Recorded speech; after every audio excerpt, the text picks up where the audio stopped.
साथियों नमस्कार। आपकी अपनी पाठशाला दलजीत सिंह ई पाठशाला में आपका स्वागत है।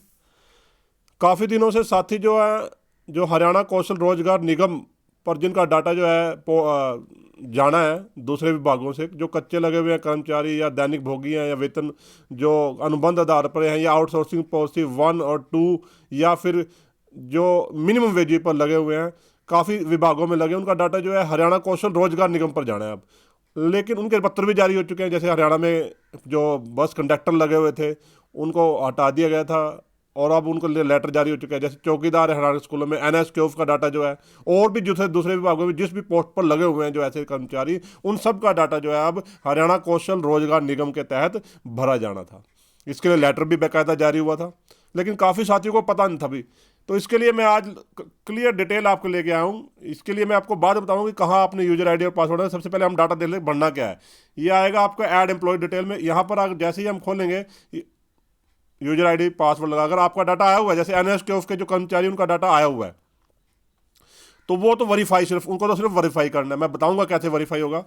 और जिनका डाटा जो नया, जिनका कोई अभी आधार नहीं है, बल्कि जिनका कोई अभी भरा नहीं गया डाटा या नहीं सेंड हुआ है अभी, तो वो यहाँ से अपना बस, जैसे आधार नंबर भरने के बाद आपको यहाँ लिखा आ जाएगा। उसके बाद किस किस का डाटा भरा जाएगा, ये भरा जाएगा। आउटसोर्सिंग पार्ट 1 मैन पावर के अंदर लगे हुए हैं, आउटसोर्सिंग पार्ट 1 वर्क्स के अंदर लगे हुए हैं, आउटसोर्सिंग पार्ट 2 के अंदर लगे हुए हैं, हार्टोन के अंदर लगे हुए हैं, री एम्प्लॉयड लगे हुए हैं, कंसल्टेंट लगे हुए, नेशनल मिशन के अंदर, मिनिमम वेजेज के अंदर जैसे चौकीदार लगे हुए हैं हरियाणा स्कूलों में, और किसी चौकीदार या पार्ट टाइम स्वीपर लगे हुए हैं स्कूलों में या दूसरे विभागों में। काफ़ी काफ़ी विभागों के अंदर ऐसे ही मिनिमम वेजेज पर लोग लगे हुए हैं, डिपार्टमेंटल पॉलिसी के तहत लगे हुए हैं, किसी भी डिपार्टमेंटल पॉलिसी के तहत।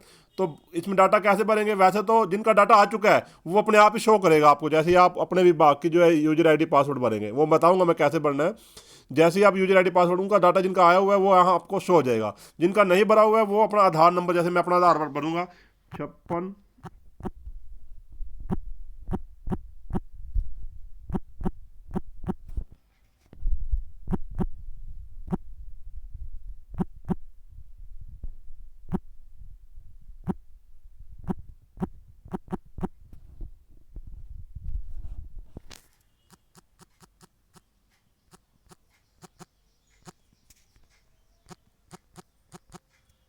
मैं जैसे ही वेरीफाई के लिए बोलूंगा, मेरा आ जाएगा employ already exist in education elementary, क्योंकि मेरा जो वेतन है वहां से निकल रहा है एजुकेशन एलिमेंट्री से। तो मैं इसके लिए अब यहाँ पर जिसकी जो है, जब डाटा किसी का अगर आया हुआ है उसको क्या करना है, अगर डाटा किसी का नहीं आया और उसको अपना ऐसे ही आधार कार्ड से आपको करना है, तो are you dispersing salary of this employee, कि आप क्या इस सैलरी निकाल रहे हो। तो साथियों जैसे ही आप इसके ऊपर क्लिक करोगे उसका डाटा जो है स्वतः जो है हरियाणा रोजगार कौशल निगम पर आ जाएगा। यस, उसके बाद अगला पॉइंट आपने करना है। ठीक है, मेरा नो डाटा फाउंड आएगा। उसके बाद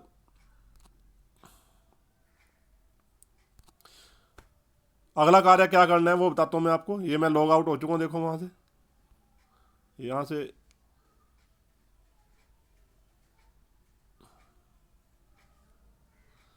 अब जिनका आधार कार्ड नहीं है कॉन्ट्रेक्चुअल अप्लाई, उनका भी लिखा है, देखो, contractual employees who are residing outside Haryana now entitle for temporary family ID, DDOs are requested to enter their record by Aadhaar number. उनका जो रिकॉर्ड आधार नंबर से भरा जाएगा अगर कोई दूसरे विभाग से कच्चा कर्मचारी लगा हुआ है।